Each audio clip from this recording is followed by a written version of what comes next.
Alhamdulillah, wassalatu wassalamu ala rasulillah wa ala alihi wa sahbihi wa man wala, amma ba'd, assalamu alaikum wa rahmatullahi ta'ala wa barakatuh. Bonjour, bonsoir tout le monde, où que vous soyez, qui que vous soyez. Je commence d'abord par me présenter. Je suis le docteur Ben Ali, médecin radiologue exerçant dans le cadre du service civil dans l'une des wilayas d'Algérie. Bon, c'est pas la joie d'être assistant, je préférais encore la vie de résident.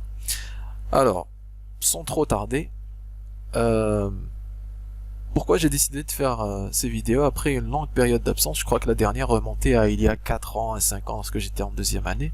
En fait, c'était pour des raisons, des études, des raisons professionnelles, personnelles, etc., etc. Alors, je me suis dit que, vu que nous vivions dans un monde où dominé par l'internet, dominé par les technologies, etc., la mondialisation, etc., je me suis dit qu'il était quand même bête de passer à côté de toute cette technologie.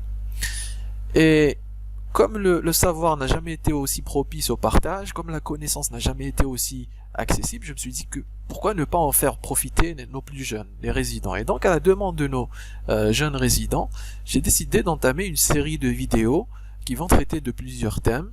J'ai commencé par, bien sûr, l'imagerie de l'os temporal ou l'imagerie du rocher. Je vais commencer par l'anatomie, etc. Puis je vais enchaîner par différents thèmes, etc. qui vont traiter du rocher. Et pourquoi le rocher? Parce que ça constituait en fait la bête noire des débutants en imagerie orale, particulièrement du rocher. Et vous savez, lorsque vous lisez les posters, lorsque vous voyez les vidéos, JFR, etc., lorsque vous lisez les bouquins, vous n'arrivez pas à vous repérer dans l'espace, vous ne connaissez, vous savez pas d'où commencer, c'est un peu compliqué. Alors je me suis dit que rien de mieux que quelqu'un qui vous simplifiera la tâche. Ok, et comme on manque de pédagogie dans notre pays, on manque de prise en charge pédagogique, d'enseignement, je me suis dit qu'on devrait profiter de toute cette technologie. Et je pense personnellement que l'ère de l'apprentissage dans les amphis est terminée. Maintenant avec l'internet et tout, on peut être autodidacte, on peut apprendre via des cours à distance, des formations à distance, etc. Alors, sans trop tarder, je vais entamer le sujet et entrer dans le vif. Pourquoi anatomie de l'os temporal? Alors en fait, le rocher, il fait partie intégrante de l'os temporal. Donc je peux pas traiter du rocher sans passer par ce qui l'entoure, ou ses rapports. Donc de l'anatomie de l'os temporal. Et j'ai bien parlé de l'anatomie et non pas de la radioanatomie.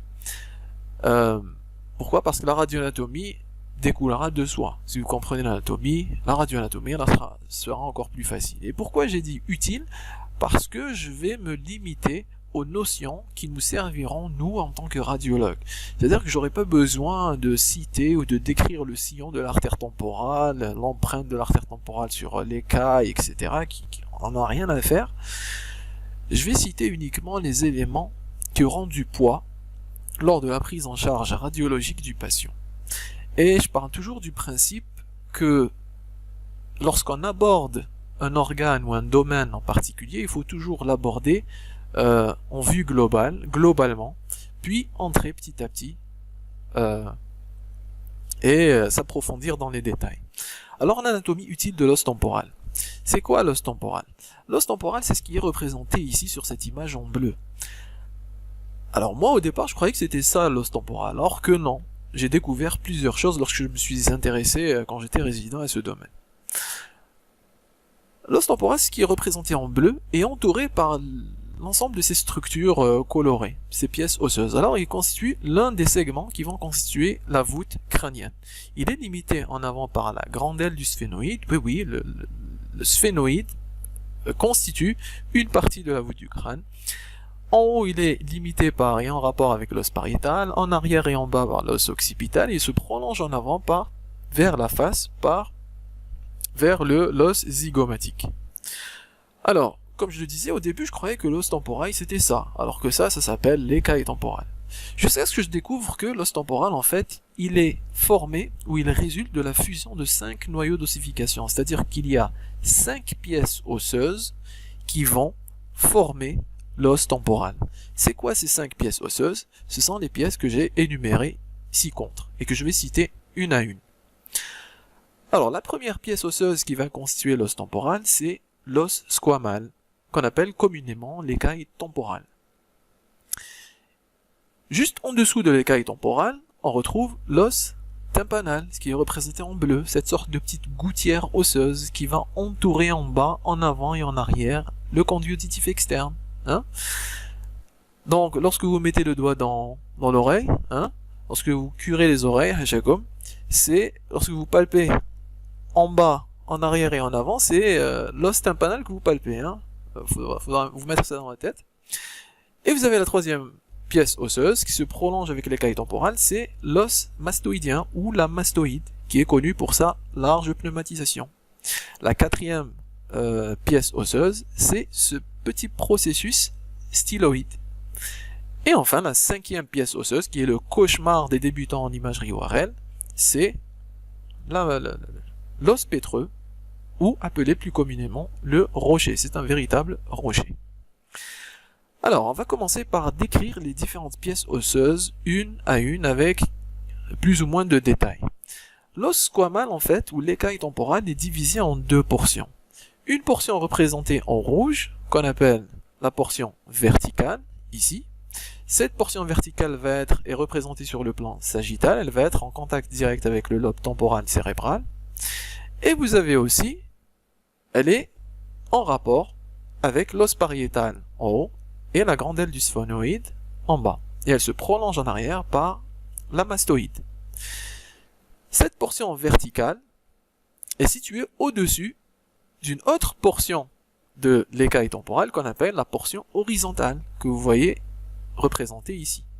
Et cette portion horizontale est divisée en trois segments en fonction de sa situation par rapport au méa auditif externe. Alors, on dénotera donc un segment rétroméatique de l'écaille temporale, un segment supraméatique au-dessus du méa auditif externe, du conduit auditif externe, supraméatique, et un segment préméatique de la portion horizontale de l'écaille temporale, on appellera la portion préméatique.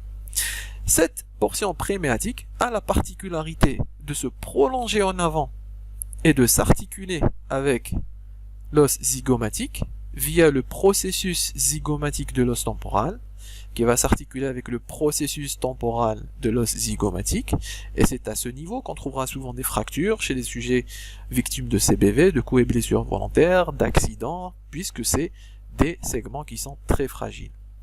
La deuxième particularité de la portion préméatique, c'est qu'elle est creusée, ici, par le condyle mandibulaire, et formée donc la fosse mandibulaire, pour donner naissance à l'articulation temporo-mandibulaire. Donc, vous comprenez pourquoi articulation temporomandibulaire, puisque elle est formée de la mandibule et de la portion horizontale de l'écaille temporale, qui fait partie intégrante de l'os temporal, donc articulation temporomandibulaire. Pourquoi c'est important à connaître? Puisque vous aurez parfois affaire, comme j'ai eu affaire il y a 15 jours ou 3 semaines, à des processus tumoraux. J'ai eu affaire la dernière fois à une TCG, une tumeur à cellules géantes de l'os temporal, qui avait bénéficié d'une chirurgie, d'une intervention chirurgicale par les neurochirurgiens, puis par un contrôle pour être repris par les chirurgiens ORL. Donc j'avais besoin de décrire différents rapports, c'est-à-dire qu'elle soufflait la portion supraméatique, elle érodait la portion préméatique de l'os de la portion horizontale de l'écaille temporale, elle détruisait l'écaille temporale verticale, etc. Donc vous aurez besoin de ces rapports. Même pour les fractures, lorsque vous avez des autoragies, dans les autoragies, vous aurez besoin de décrire les fractures. Où est-ce que passent les traits de fracture? Est-ce qu'ils passent par la portion horizontale, par la portion verticale? Est-ce qu'ils passent par l'os tympanal? Parlons justement de l'os tympanal, c'est quoi? C'est la deuxième pièce osseuse qui va former l'os temporal. Il faut distinguer entre os temporal et os tympanal. L'os tympanal, c'est ce qui est représenté en rouge, et ce qui va former la gouttière qui va creuser le conduit auditif externe. Alors, c'est lui qui va délimiter la cavité du conduit auditif externe et qui va le délimiter en avant, en bas constituant son plancher et en arrière. Ok, ça c'est l'os tympanal et il est important de le connaître puisque dans les otites malignes externes, on a souvent l'os tympanal qui est touché. Dans les otites moyennes chroniques cholestéatomateuses, exubérantes et flagrantes, vous aurez l'os tympanal qui sera touché. Dans les processus osseux, etc., l'os tympanal est souvent touché. Ok? Donc il est important de le connaître. Euh, la troisième pièce osseuse à connaître et à décrire, c'est la mastoïde. Alors la mastoïde, c'est quoi? C'est cette pièce osseuse qui se prolonge en arrière de l'écaille temporale et qui va s'articuler et présenter une suture avec l'occipital, qu'on appelle la suture occipito-mastoïdienne. Hein, vous voyez déjà là, le fait de connaître les différents segments de l'os temporal en déduit la nomination des différentes sutures. C'est déjà ça un point positif. Donc la mastoïde se prolonge en bas par cette exubérance qu'on appelle le processus mastoïdien. Alors en imagerie, en anatomie en général, là où il y a une exubérance, on appelle ça un processus. Donc vous avez un processus mastoïdien, vous avez un processus styloïdien, vous avez un processus zygomatique de l'os temporal, etc. Et ça va de soi. Voilà, cet os mastoïde est connu pour sa large pneumatisation. Il contient beaucoup de bulles d'air, beaucoup d'une aération, une cavité aérée et aérique. La quatrième pièce osseuse dont nous devons parler, c'est le processus styloïdien, que souvent on décrit pas ou on n'analyse pas, alors qu'il a une certaine importance. Alors, ce processus styloïdien, c'est quoi? C'est cette petite apophyse épineuse qui émerge du fond de l'os tympanal et de la mastoïde. Alors, quel est l'intérêt de le connaître? En fait, lorsque vous le voyez d'en bas, il va délimiter, il va nous servir de repère pour définir le trou stylomastoïdien. C'est quoi ce trou stylomastoïdien qui est situé entre le processus styloïdien et le processus mastoïdien? Le trou stylomastoïdien va servir de passage, de lieu de passage de la troisième portion du nerf facial. Alors juste pour rappel, on le verra par la suite dans les prochains cours, le nerf facial, les noyaux du nerf facial sont au niveau du tronc cérébral, ils vont sortir du tronc cérébral, gagner l'angle pontocérébelleux, passer par le conduit auditif interne, passer par le rocher, puis sortir d'ici, passer par la cavité tympanique, puis ils vont sortir, il va sortir d'ici, au niveau du trou stylomastoïdien, traverser la glande parotidienne, puis rejoindre les muscles de la face pour les innerver et être responsable des fonctions motrices de la face. Okay? Donc, lorsque vous voyez par exemple, puisque le nerf est difficilement visible, il n'est vu que indirectement en imagerie scanographique, vous aurez besoin de repères pour le reconnaître en image, en scanner axial, en coupe axiale scanographique. Donc, lorsque vous voyez le processus styloïdien, juste en arrière, vous trouvez le trou stylomastoïdien, donc la troisième portion du nerf facial, et si ce trou est élargi, il faudra vous poser la question du comment et du pourquoi.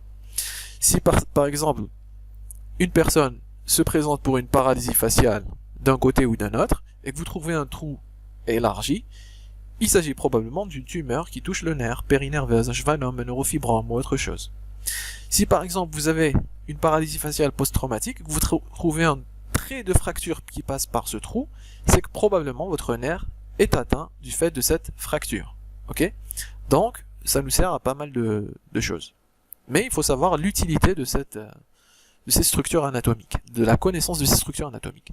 Alors, le cinquième et dernière pièce osseuse dont je dois vous parler, c'est l'os pétreux, ou appelé communément le rocher. Alors, cet os pétreux, c'est le prolongement de l'écaille, le prolongement interne ou endocrânien de l'écaille temporale et de la mastoïde. Il va se prolonger en endocrânien sous forme d'une pyramide à trois faces, à base externe, exocrânienne, et à sommet interne, endocrânienne, regardant vers l'orbite contralatérale. Alors, cette pyramide à trois faces, ça a la forme d'un Toblerone. Alors, nous avons tous deux Toblerones dans nos crânes. Et comme tout Toblerone, vous avez deux faces supérieures et une face inférieure. Alors, les faces supérieures sont représentées par la face antéro-supérieure qui va être en contact immédiat avec les éléments de la fosse cérébrale moyenne, notamment du lobe temporal, et vous aurez la face postéro-supérieure qui va être en rapport avec les éléments de la fosse cérébrale postérieure. Elle va être creusée par le conduit auditif interne, et les deux vont être séparés par le bord supérieur du rocher. Ça, c'est pour les faces supérieures endocrâniennes. La troisième face, qui est le plancher du rocher, c'est la face exocrânienne, qui est, ou exobasale, qui va être creusé par l'empreinte du bulbe de la jugulaire en dehors et va être creusé par un foramen qui cédera passage à l'artère carotide interne. Et donc, voilà tout pour l'imagerie utile de l'os temporal. J'espère que ça vous avez appris des choses et ça m'a servi moi d'un starter pour continuer le reste des vidéos. Si vous avez aimé, faites-le moi savoir. Si vous avez moins aimé, faites-le moi savoir également. Si vous avez des questions, les commentaires sont accessibles. J'essaierai d'y répondre du mieux que je peux et je vous donnerai rendez-vous pour le prochain cours sous forme de vidéo qui va traiter de l'imagerie de la radioanatomie utile du rocher cette fois-ci. Pas de l'os temporal, mais du rocher. Et je vous remercie de votre attention. Filaman, salam alaikum.